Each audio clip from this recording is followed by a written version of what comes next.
The vertebrate endoskeleton provides sites for skeletal muscles to attach. Tendons, which are tough, fibrous bands or cords, attach skeletal muscles to the skeleton. The muscle cells of skeletal muscles are much longer than in the other types of muscle tissue and are known as muscle fibers. The muscle tissue of a skeletal muscle is striated, having a striped appearance due to the arrangement of the sarcomeres. Skeletal muscles are voluntary muscles under the control of somatic nervous system. The other types of muscle are cardiac muscle, which is also striated, and smooth muscle, which is non-striated. Both of these types of muscle tissue are classified as involuntary or under the control of the autonomic nervous system.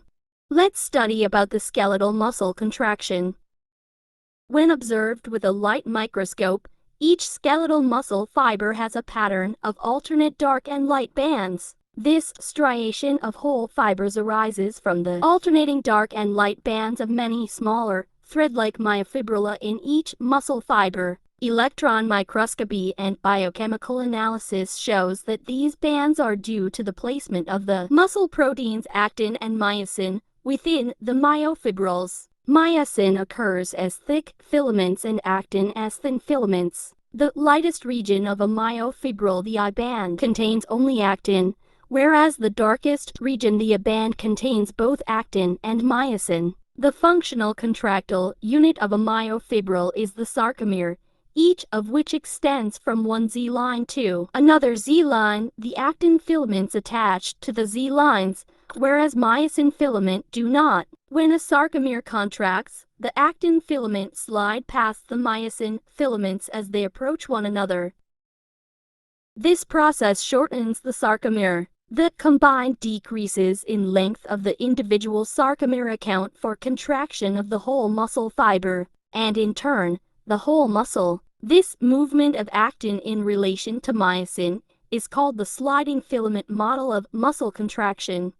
Here is shown a picture of the muscle fiber. Many myofibrils are present in each muscle fiber. Here is shown a microscopic picture of a myofibril. Within each myofibril, actin and myosin muscle proteins are present, which shows dark and light band under microscope. Actin occurs as thin filaments and myosin as thick filaments. The lightest region of the myofibril is called the I-band, which contains actin only, and the darkest region is called the I-band, which contains both actin and myosin. The contractile unit of a myofibril is the sarcomere, each of which extends from one Z-line to another Z-line. The actin filaments attach to the Z-lines, whereas myosin filament do not. When a sarcomere contracts, the actin filaments slide past myosin filaments as they approach one another. This process shortens the sarcomere. The combined decreases in length of the individual sarcomere account for contraction of the whole muscle fiber, and in turn, the whole muscle. This movement of actin in relation to myosin is called the sliding filament model of muscle contraction. A ratchet mechanism between the two filament types produces the actual contraction. Myosin contains globular projections that attach to the actin at specific active binding sites, forming attachment called cross bridges. Once cross bridges form, they exert a force on the thin actin filament and cause it to move.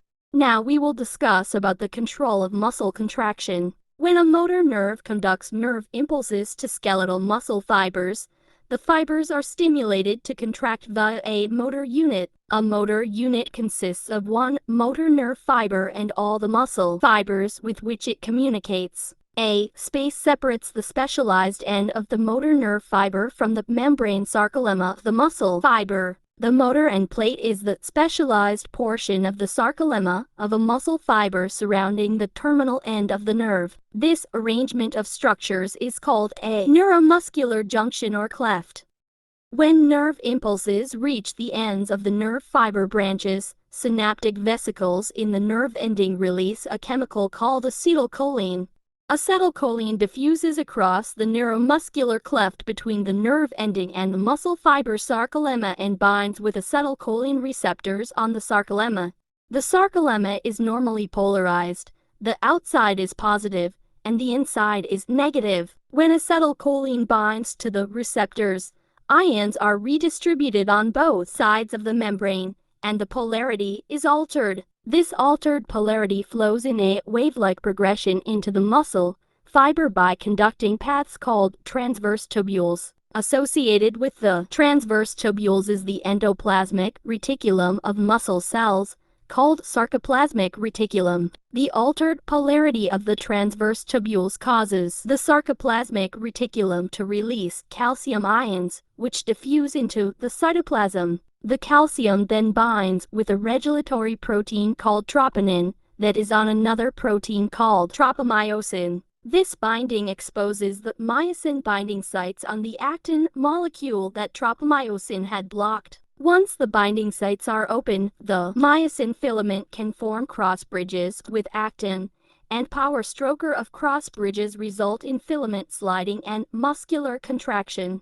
During relaxation, an active transport system pumps calcium back into the sarcoplasmic reticulum for storage. By controlling the nerve impulses that reach the sarcoplasmic reticulum, the nervous system controls calcium ion level in skeletal muscle tissue, thereby exerting control over contraction.